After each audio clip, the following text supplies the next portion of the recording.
සුබෝදෑසනක් හැමෝටම සුපිහිටයි. අදත් සමිඳුන්ගේ වචනය හොයාගෙන දේව පාමුලට ආව ඔබ සියලු දෙනා ආදරෙන් පිළිගන්නවා.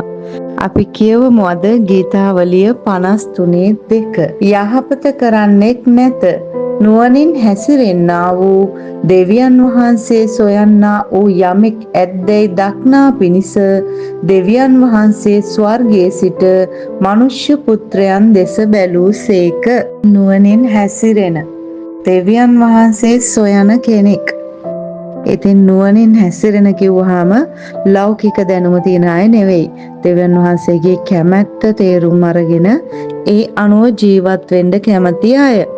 දෙවියන් වහන්සේ සොයන කෙනෙක්. උන්වහන්සේ සමග සම්බන්ධතාවයක් ඇති කරගෙන උන්වහන්සේගේ කැමැත්ත දැනගෙන කීකරු ජීවිතයක් ගත කරන්නට කැමති අයෙක් ඉන්නවද කියලා දෙවියන් වහන්සේ ස්වර්ගයේ ඉඳලා මනුෂ්‍ය පුත්‍රයන් දෙස බලනවා කියලා උන්වහන්සේගේ වචනේ කියනවා. ඉතින් මේ උදෑසන මේ වචනේ අහන මං ඔබෙන් අහනවා, ඔබත් ස්වාමින් වහන්සේව සොයන කෙනෙක්ද? එහෙනම් ස්වර්ගයෙන් ඔබට දෙන නම දන්නවද? ඔබ නුවණින් හැසිරෙන කෙනෙක් කියලා උන්වහන්සේගේ වචනේ කියනවා. ඉතින් එහෙමයි ඉන්න පුළුවන්ද? ඉතින් ඔබ කියවුවොත් රෝම 3:10 පාවුලුතුමා කියනවා එහෙමයි නෑ කියලා. අපි බලමුද කියවලා. ඒ ගැන මෙසේ ලියා තිබේ. ධර්මිෂ්ඨ කෙනෙක් නැත, එසේය එක්කෙනෙක්වත් නැත, තේරුම් ගන්නා වූ කිසිවෙක් නැත කියලා පාවුලුතුමා කියනවා. දෙවියන් වහන්සේ සොයන්නා වූ කෙනෙක් නැත. ඉතින් පාවුලුතුමා අන්න එහෙම ලියනවා. ඉතින් ඔබට මතකද මිනිස්සුયો දෙවියන් වහන්සේ වෙහෙව්වේ නැති වුණාට දෙවියන් වහන්සේ මිනිස්යන්ව හොයනවා. ඔබට මතකද උපති පොතේ දෙවියන් වහන්සේ ආදම්ව හොයනවා.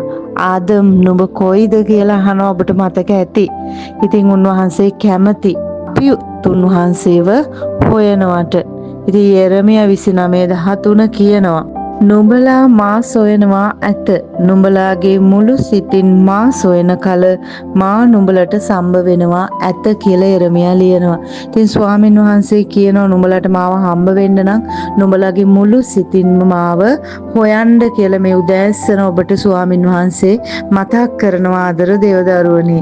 ඉතින් ඒ වගේම ඒසායා 55:6ත් කියනවා, ස්වාමින් වහන්සේ සම්බ වෙන්න සිටිද්දී උන්වහන්සේ සොයා උන්වහන්සේ ළඟව සිටිද්දී උන්වහන්සේට යාඥා කරපල්ලා කියලා. ඉතින් ස්වාමින් වහන්සේව හම්බ වෙන්න පුළුවන් කාලේ උන්වහන්සේව හම්බ වෙන්න සිටිද්දී උන්වහන්සේව හොයන්න කියලා ස්වාමින් වහන්සේගේ වචනේ තියෙනවා. ඉතින් උන්වහන්සේ ලං වෙලා ඉන්න කාලේ උන්වහන්සේට යාඥා කරන්න කියලා මේ උදෑසන ඔබට ස්වාමින් වහන්සේ මතක් කරනවා. ඉතින් ඇයි එහෙම කියන්නේ? ස්වාමින් වහන්සේව හොයන්න පුළුවන් කාලයක් වගේම හොයන්න බැරි කාලයක් තියෙනවද?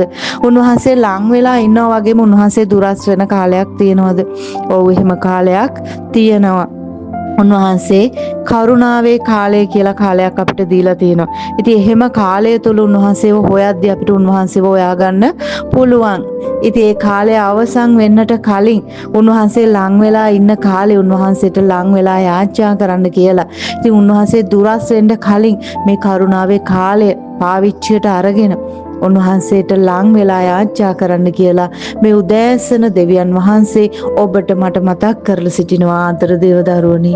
ඒ වගේම හේබ්‍රු පොතේ හේබ්‍රු 11:6 කියනවා, නමුත් ඇදහිල්ල නැතුව උන්වහන්සේව ප්‍රසන්න කරන්නට නොපුළුවන මක්නිසාද දෙවියන් වහන්සේ වෙතට ළඟා වෙන්නා විසින් උන්වහන්සේ විද්‍යාමාන බවත් උන්වහන්සේ සොයන්නන්ට විපාක දෙන කෙනෙකු බවත් විශ්වාස කරන්නට ඕනෑය. ඉතින් උන්වහන්සේව හොයන අයට උන්වහන්සේ විපාක දෙනවා කියනවා. ඉතින් කියන උන්වහන්සේගේ වචන කියනවා පළමු කොට උන්වහන්සේගේ රාජ්‍යත් ධර්මිෂ්ඨකමත් හොයන්න කියලා. ඉතින් උන්වහන්සේ සියල්ල නුඹලට දෙනවා කියනවා. ඉතින් උන්වහන්සේ විපාක දෙනවා. ඔබ මේ උදෑසන උන්වහන්සේව හොයනවා නම් උන්වහන්සේ ඔබට විපාක දෙනවා කියලා ස්වාමීන් වහන්සේ ඔබට මතක් කරනවා. ඉතින් මේ අවසන් කාලේ කරුණාවේ කාලය තුල උන්වහන්සේට ලං වෙලා යාචනා කරන්න පුළුවන් කාලේ ලං වෙලා යාචනා කරන්න කියලා උන්වහන්සේ ඔබට මතක් කරනවා. ඉතින් නුවණින් හැසිරෙන කෙනෙක් වෙන්න, ස්වාමීන් වහන්සේ හොයන කෙනෙක් වෙන්න කියලා අදත් උදෑසන ස්වාමීන් වහන්සේ ඔබට මට කියනවා. ඉතින් ස්වාමීන් වහන්සේට ලං වෙලා යාචනා කරන්න. එන්න උන්වහන්සේගේ දේව පාමුලට කියලා දෙවියන් වහන්සේ අද ඔබට ආරාධනා කරනවා. සමිඳුන්ගේ වචනයට කන් දුන්න ඔබ සියලු දෙනාටම ආශිර්වාදාත්මක දවසක් වේවා. යේසු පිහිටයි හැමෝටම.